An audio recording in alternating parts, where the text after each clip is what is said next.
новостей на АТР. 23 января, 1061 день аннексии Крыма. Я, София Абляева, приветствую вас. Сегодня в выпуске.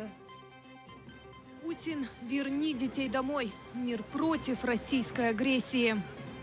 Геть оккупантів!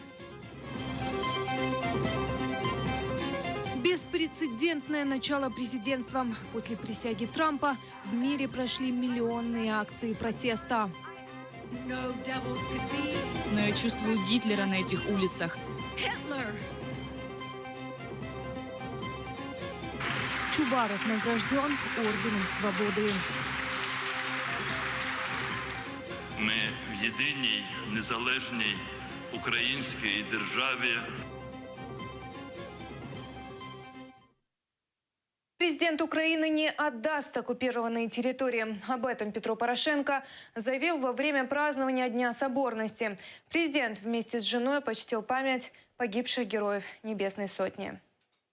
Мета Росії не є Донецьк чи Луганськ. Мета Росії є вся Україна, а не лише Крим чи Севастополь. Як президент всіма доступними і законними способами протидіятиму спробам дестабилизовать нашу країну. Петро Порошенко наградил выдающихся украинцев ко Дню Соборности Украины. Президент отметил высокими государственными наградами украинцев, которые внесли значительный вклад в становление государства. В частности, Орденом Свободы награжден глава Меджлиса крымско-татарского народа Рифат Чубаров. За значний особистий внесок у державне будівництво, соціально-економічний, науково-технічний, культурно-освітній розвиток української держави, справу консолідації українського суспільства, багаторічну сумлінну працю нагороджено Орденом Свободи Чубарова Рифата Абдурахмановича. Я приймаю цю нагороду виключно як відзнаку сотням і сотням тисяч громадян України, кримських татар, українців, людей інших національностей, які живуть в Криму, і вони залишаються у гідності і вірними українській державі. Я буду все робити разом з вами для того, щоб з нами от такий світлий день поруч стояли і Ахтем Чийгоз, і Алі Асанов, Мустафа Дегерменджи, мій близький друг Микола Семена і десятки інших політв'язнів. Одним из вице-президентов ПАСЕ назначен бывший советник Мустафы Джемилева Георгий Лагвинский. В рамках зимней пленарной сессии Парламентской ассамблеи Совета Европы Меджлис представит доклад на тему «Пытки, насильственные исчезновения, политические преследования. Крым просит справедливости». Одним из докладчиков на сессии выступит адвокат крымских политзаключенных Николай Полозов. Наша задача защитить этот доклад. Но опять же у нас есть глобальная задача не допустить снятия санкций с России. Потому что снятие санкций в ПАРЕ приведет к тому, что другие страны начнут снимать и санкции. И это будет план Путина, именно безнаказанность за грубое нарушение международного права. Российской делегации не будет в Парламентской ассамблее Совета Европы. Об этом сообщила первый вице-спикер Верховной Рады Украины Ирина Геращенко. Путин, верни детей домой. Под таким лозунгом в 50 странах мира прошла акция против российской агрессии. Украинцы третий раз выходят на улицы городов в рамках акции «Stop Putin's War in Ukraine». На акции, которая достигла всемирного масштаба, побывали и наши корреспонденты.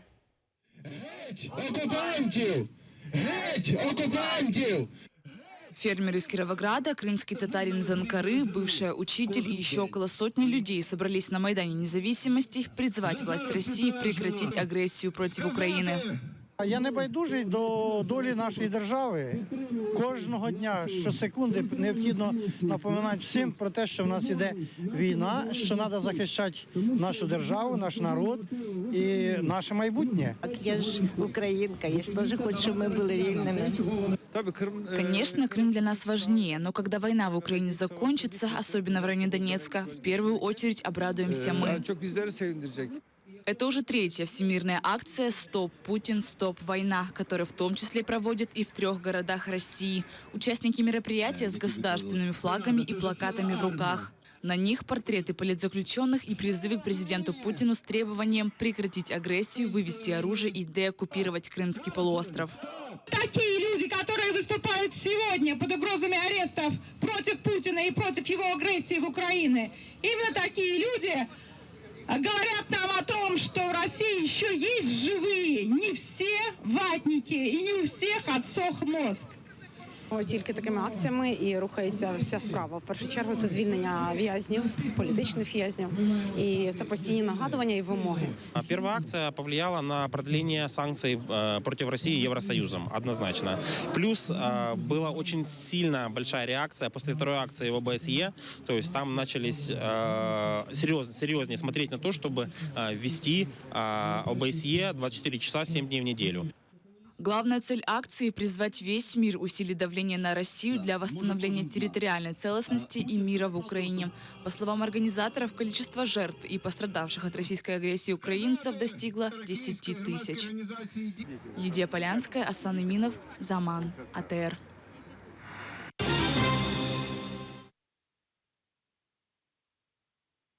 Беспрецедентное начало президентства. На следующий день после инаугурации Трампа на улицы американских и не только городов вышли до 2 миллионов протестующих.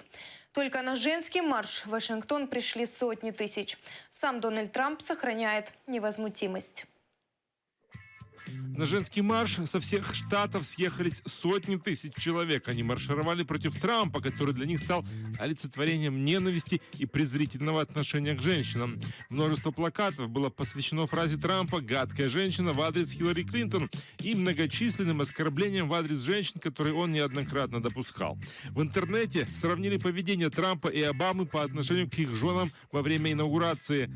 Обама, приехав в Белый дом первый раз, выйдя из лимузина, ждал, пока к нему подойдет Мишель. Мелании Трамп в этой же ситуации своего мужа пришлось догонять.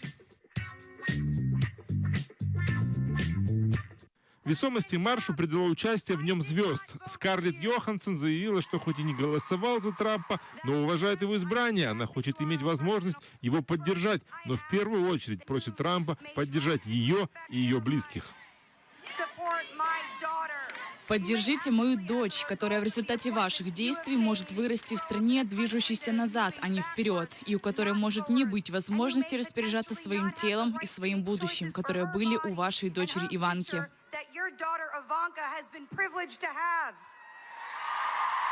Актриса Эшли Джад увидела Гитлера на американских улицах. Я не знала, что дьяволы могут воскреснуть, но я чувствую Гитлера на этих улицах, только с париком вместо усов. Против политики Трампа выступила и правозащитница Анджела Дэвис.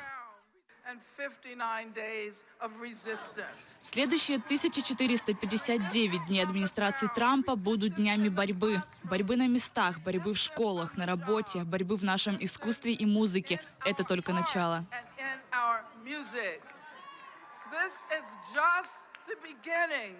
Самым эксцентричным и запоминающимся стало выступление Мадонны. Из-за ее экспрессивной и нецензурной лексики CNN пришлось убирать звук трансляции. А всем нашим недоброжелателям, которые утверждают, что наш марш ни на что не повлияет, да пошли вы.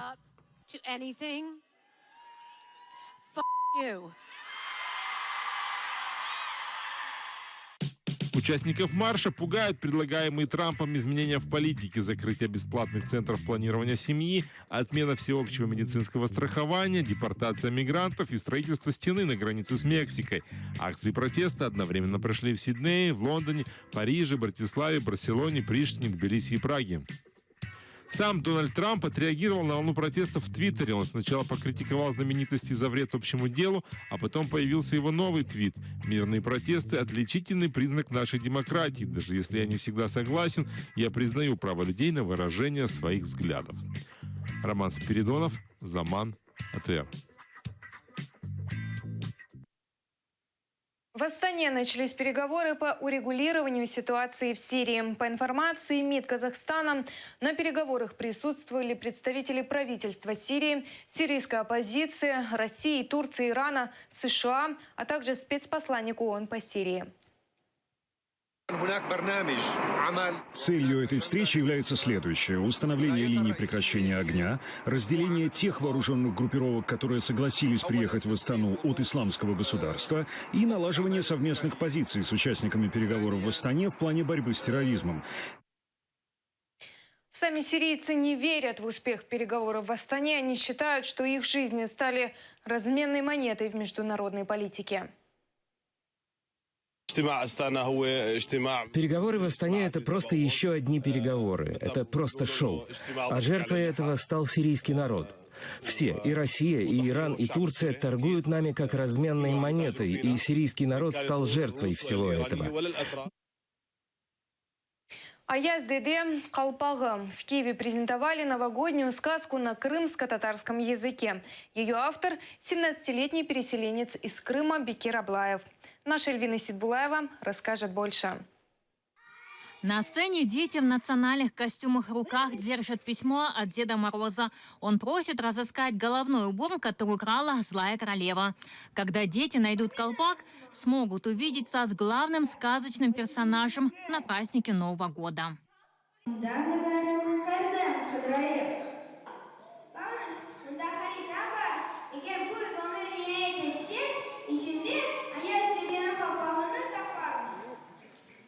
Дети ищут колпак повсюду. По дороге встречают лесника и хранителя пещер. Те соглашаются пропустить их дальше, но только после загадок, рисунков и танцев.